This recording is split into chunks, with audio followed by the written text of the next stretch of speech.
unusual phenomena, UFOs.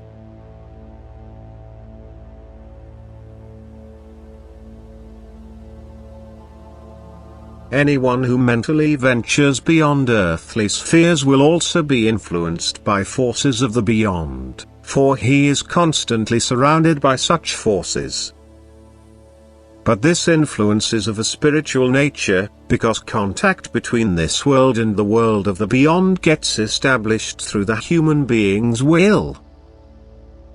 However, you humans must differentiate between establishing contact with me through prayer, and contact with the spiritual world due to your will to gain knowledge from these spiritual powers, thus opening yourselves up to the influence of this spiritual world. No such established contact will remain unused, irrespective of whether I myself or spiritual forces react to it, because the initiated connections from Earth to the spiritual world are extremely important for the development of the human being's soul. For the effectively spiritually blind human being shall acquire spiritual vision, and his spiritual eyes can only be opened through an inflow of light which either flows to the human being from me directly or also through the spiritual beings of light. Hence, any link from Earth to the spiritual world is welcomed by the beings of light, who are aware of people's state of darkness on Earth and would very gladly like to give them light in accordance with my will. However, they are governed by my will to give what is beneficial for people, and my will also stops them where too bright a light might damage a person by dazzling his eyes and rendering him incapable of perception. My adversary, however, uses deceptive lights precisely because he wants to impair people's vision, because he wants people's eyes become entirely incapable of recognizing the soft light coming from me, which has a beneficial effect and brightly and clearly shows the right path to me.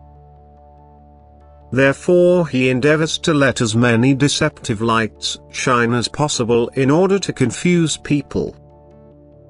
He endeavors to lead people into a direction where they apparently can gain information, where the human being believes to get hold of knowledge and yet receives completely misleading spiritual values.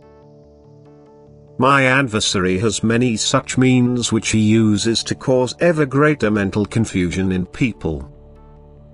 He often ignites such glaring deceptive lights that people will be engulfed by darkest night if they have looked into this light for a long time, since it will not provide them with permanent enlightenment but suddenly return them into total darkness again. And countless dark forces are supporting him by participating and appearing as supposed beings of light.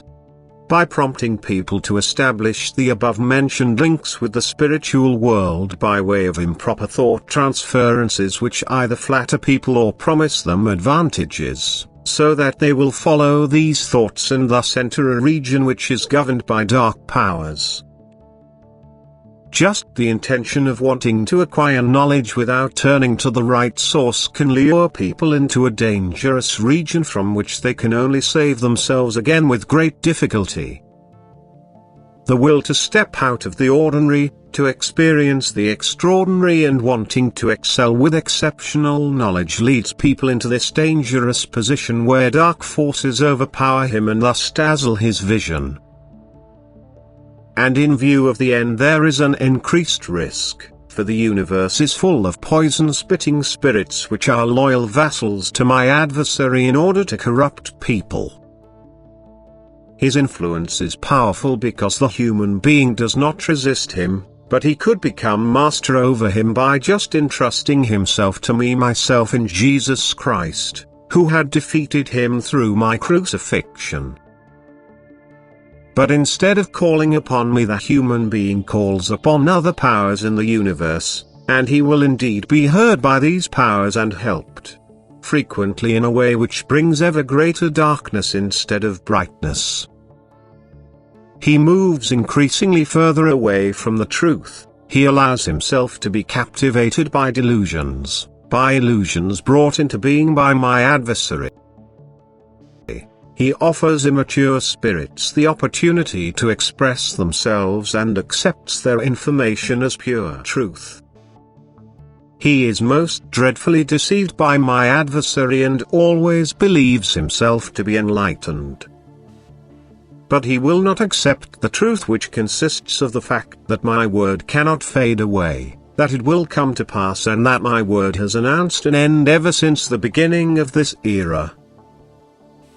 And this end will come and no one will be able to stop it, and anyone seeking protection will only find it with me, yet a person will call for help in vain if he turns to powers which promise him protection but are unable to provide it. For these powers only aim to corrupt you, to withhold the truth from you and not to let you find the light, and if you listen to them you will then also go astray and remain in their power for an infinitely long time. Amen.